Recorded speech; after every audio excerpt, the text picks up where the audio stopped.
Voy a decir que hay varios motivos por los cuales creo que los legisladores están obligados, no facultados, a apoyar la ley de despenalización del aborto. Creo que hay motivos médicos, hay motivos científicos y hay motivos culturales. Digo, ¿queda clandestino?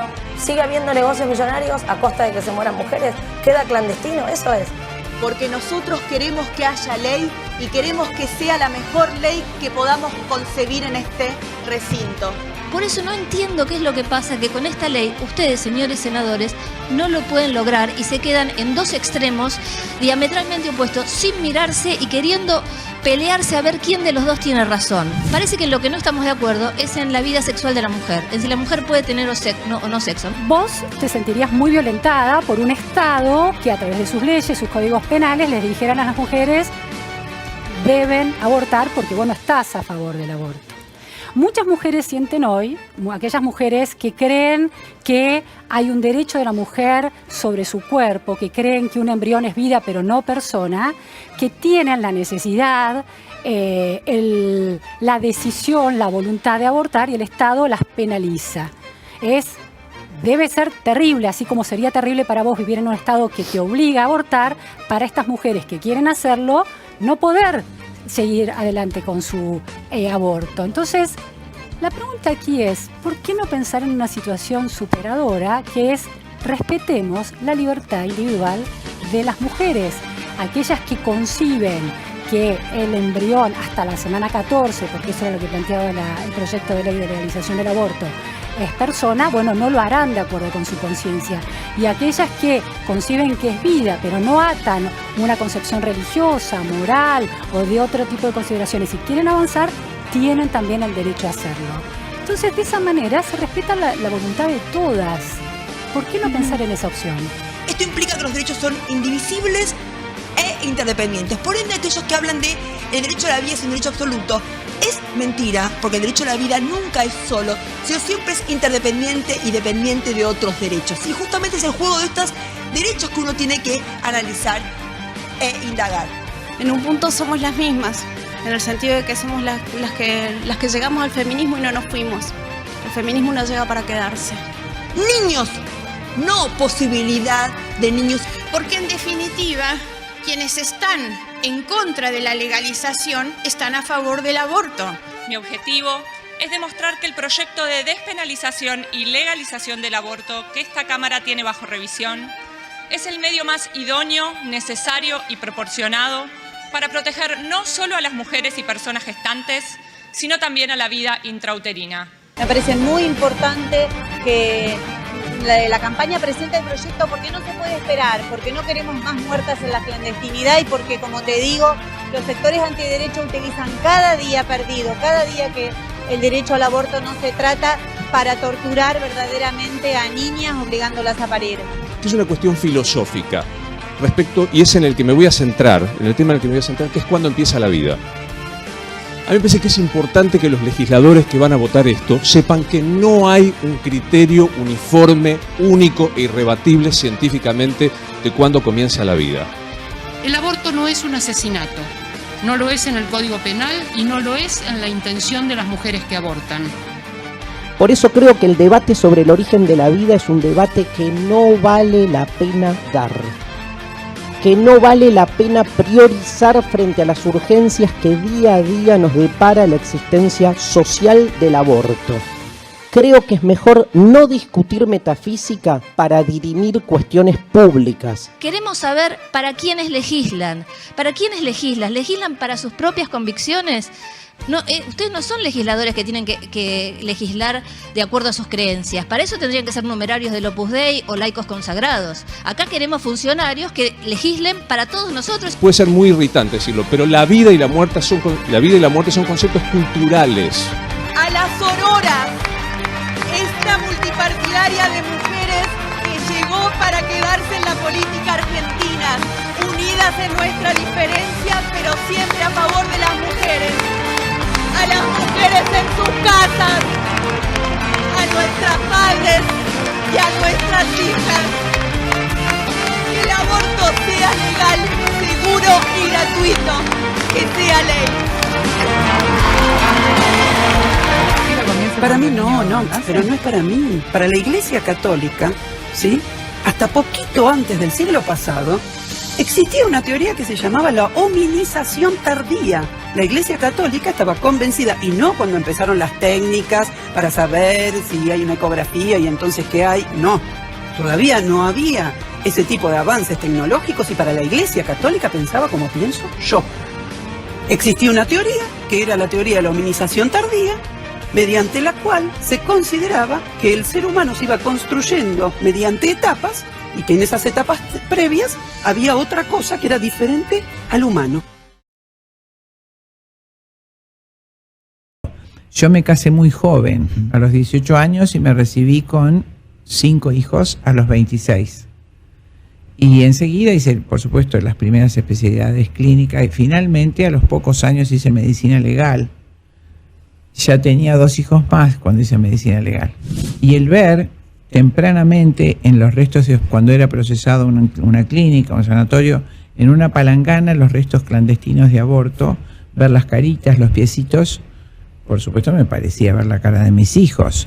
Y además haber estudiado para salvar vidas, como mi padre, como mis antecesores, todos han sido médicos, y uno desde chiquita en la cuna aprendió que nuestra obligación era salvar la vida, ayudar al que sufre, aliviar el sufrimiento, consolar, y mucho más a los niños.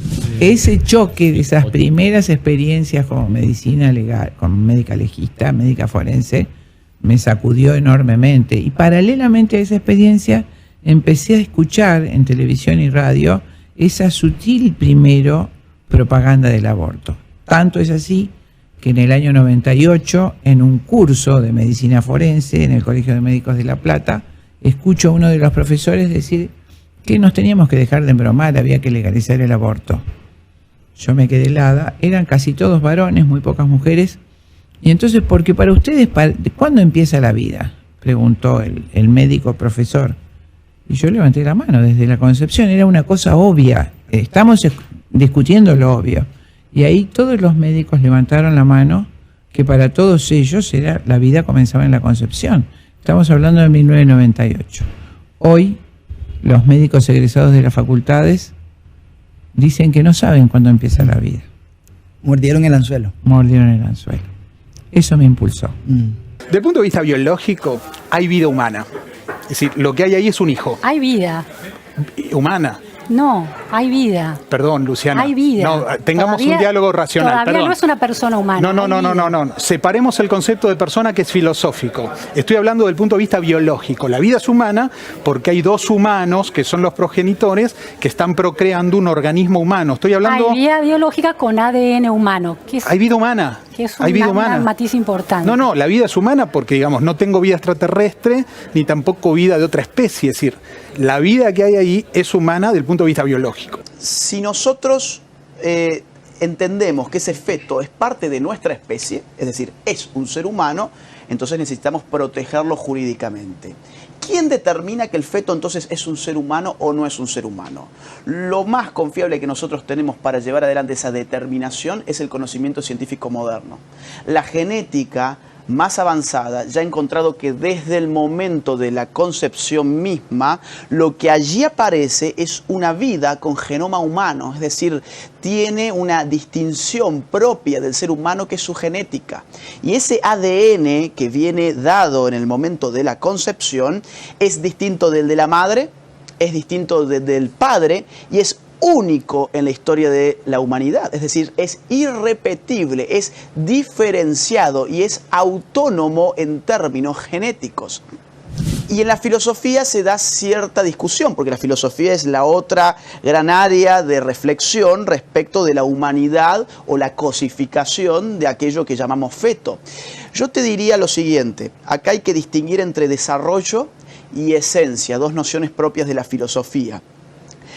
Aquello que se está desarrollando como una cosa, necesariamente tiene la esencia de esa cosa a la cual está tendiendo, porque si no, no se podría desarrollar como esa cosa que se está desarrollando. si el feto se está desarrollando como un ser humano, porque de allí va a salir un ser humano, no va a salir un perro, no va a salir una vaca, no va a salir un pollo. No va a salir una manzana. No va a salir una manzana. Si el feto se está desarrollando desde la concepción como un ser humano, es porque ya tiene la esencia de ser humano, porque si no la tuviera, no podría desarrollarse como ser humano, y entonces a nosotros tendrían que explicarnos en qué momento mágico eso que no es parte de la especie humana hace clic y se convierte en parte de la especie humana. Y tendrían que explicarnos de qué especie era en todo caso antes de convertirse en un miembro más de la especie humana. ¿Por qué tendríamos nosotros que estar arriesgándonos a cometer un genocidio por haber errado nuestras concepciones? El principio racial surge claramente de Malthus. Malthus, cuando elabora su teoría económica de población, estamos hablando de mediados del siglo XIX, enuncia claramente su preocupación por el crecimiento de los pobres. Entonces él dice, sintetizándolo rápidamente, que si la población del mundo crecía en forma geométrica y los alimentos lo harían, y los alimentos y la riqueza crecerían en forma aritmética, esta riqueza, estos alimentos no alcanzarían para todos. Y por lo tanto, acá está el principio racial y social terrible, invitaba a los pobres y a los seres inferiores de la sociedad a abstenerse de tener hijos para no ser una carga para los sectores superiores. Admirador terrible de él es Darwin, cuando hace su hipótesis de la evolución, avalado totalmente por Inglaterra, por su majestad británica. No solo de su obra se desprenden 3 corolarios terribles, sino que él enuncia claramente el racismo. ¿Y cómo termina Darwin? Es lo interesante. Fíjense cómo dice, se los voy a decir textual si recuerdo: entre todos los hombres debe haber una lucha abierta. No se debe impedir por medio de leyes o costumbres a los mejores tener el mayor número de hijos. En un futuro no muy lejano, si se mira en siglos, las razas civilizadas exterminarán y reemplazarán a las razas salvajes del mundo entero. En el concepto de Darwin, las razas civilizadas son las razas sajonas. Y las razas hispánicas, las razas latinas, las razas negras, en su visión, son las razas incivilizadas. Cuando usted participa de las conferencias de población y desarrollo, se habla con toda libertad de políticas malthusiano-darwinistas. Este es el origen del control de población. Recuerden siempre que los pilares de cualquier nación, de la soberanía de un pueblo, son 3. Las armas, el dinero y la población. Por supuesto, a la Argentina y a muchos países del mundo, a través de guerras que son previamente creadas, se les sacan las armas, ¿no es cierto? Interviene, como en el caso de la Argentina, la flota de la OTAN. Que está sucediendo aquí en este momento. Claro. Fíjate vos que Estados Unidos estaba obligado por el TRIAC, el Tratado Interamericano de Defensa Recíproca, jamás hubiera podido intervenir en la Guerra de Malvinas. Y sin embargo, cuando Argentina tiene una posición enormemente ventajosa, bélica, con respecto a Inglaterra, desembarcó en el estrecho de San Carlos la flota de la OTAN, traicionando el principal tratado de convivencia con América del Norte. Entonces, una vez que se terminó la guerra, por capitulación de guerra, nos desarmaron, tuvimos que entregar todo el armamento, se destrozaron las Fuerzas Armadas, etc. Las armas. Así ocurrió con varias, la guerra de los Balcanes, la guerra del Golfo, la guerra del Medio Oriente, así se va haciendo. El dinero se saca a través del mecanismo perverso del endeudamiento externo. Esa sola finalidad tiene el préstamo. Se presiona a los presidentes y funcionarios de todos los países para que tomen ese empréstito con intereses exponenciales que ningún país puede pagar. Y el país año a año se va hipotecando. Si no lo canceló los primeros 3 años, es imposible de cancelar. Y con toda la sangre y el trabajo de sus habitantes, el país puede anualmente pagar parte de los intereses que se van incorporando al capital. La deuda externa es totalmente ilegítima desde el punto de vista del derecho clásico internacional, basado en el derecho romano. Ese es el mecanismo de esclavización, por un lado. Y por último, la población se saca a través de planes de control de natalidad que se basaron en los años 60 en el mito de la superpoblación. ¿Por qué aparece ese mito?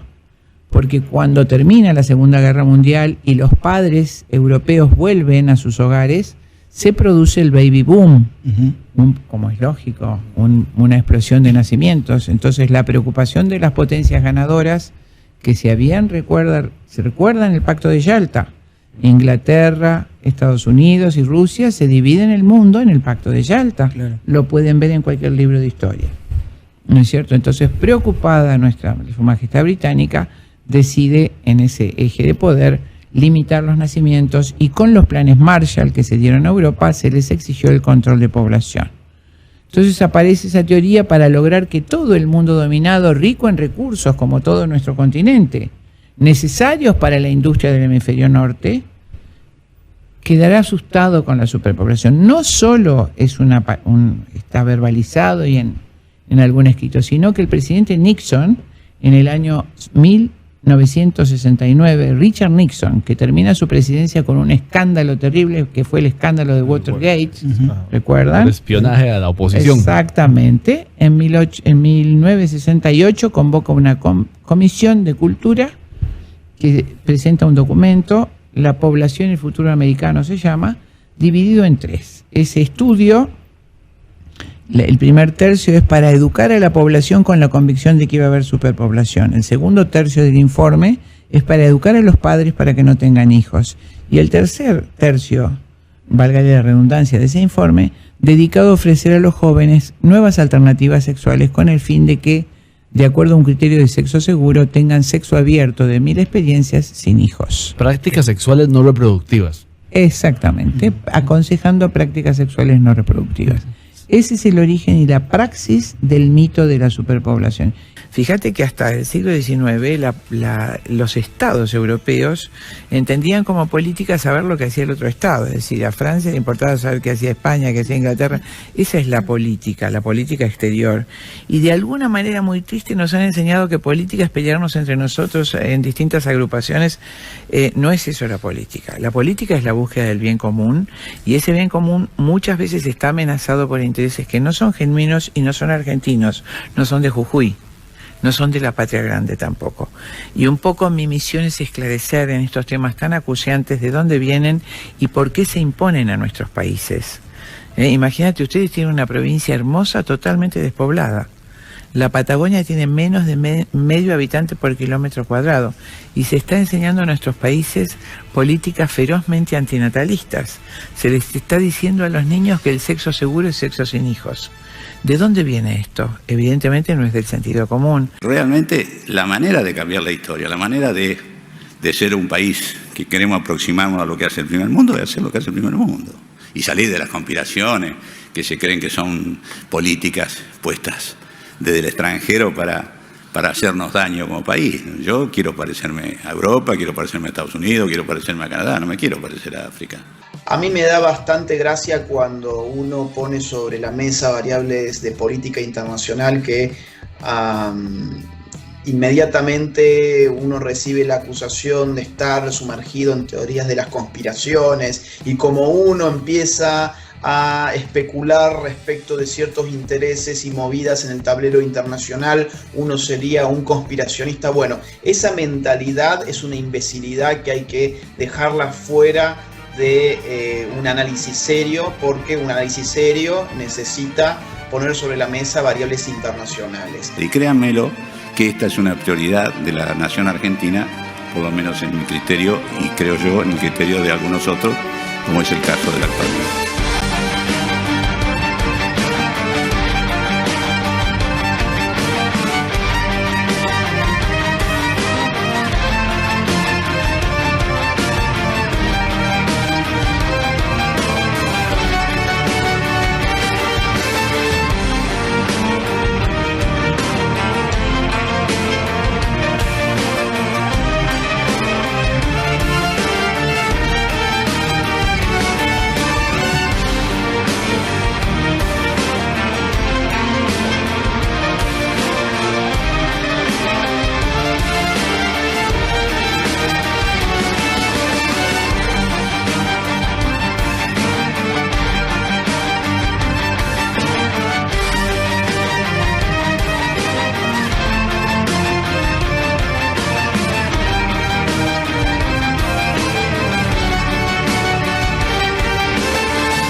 Me parece que acá faltan dos actores. que aparecen cada tanto. Dos actores que de alguna manera son insinuados. Y cuando se los menciona para justificar por qué se los desprecia, por qué se los deja de lado, por qué serán aquellos que sufran esta ley. Tampoco me imagino en qué consistirá esa discusión ética que ella dice que tiene. ¿Cómo uno éticamente va a afirmar que está bien asesinar a un ser humano que es ser humano por las razones que ya hemos hablado, simplemente porque para mí es un estorbo? Digo, ¿cuál es la ética de asesinar por el estorbo, no? El convencimiento de que cuando una persona es un obstáculo, es condición suficiente para no querer reconocer la humanidad del otro. Toda ley no puede desconocer la realidad de lo que se está legislando. Es decir, la ley de aborto, ya sea para penalizar o despenalizar, no puede desentenderse del conocimiento científico sobre cuándo comienza la vida humana. La ley no puede ser neutral en este sentido. No puede desconocer lo que la biología humana, la genética, la embriología y la medicina dicen al respecto. Si lo hace, cae en ideología y deja de ser ley justa.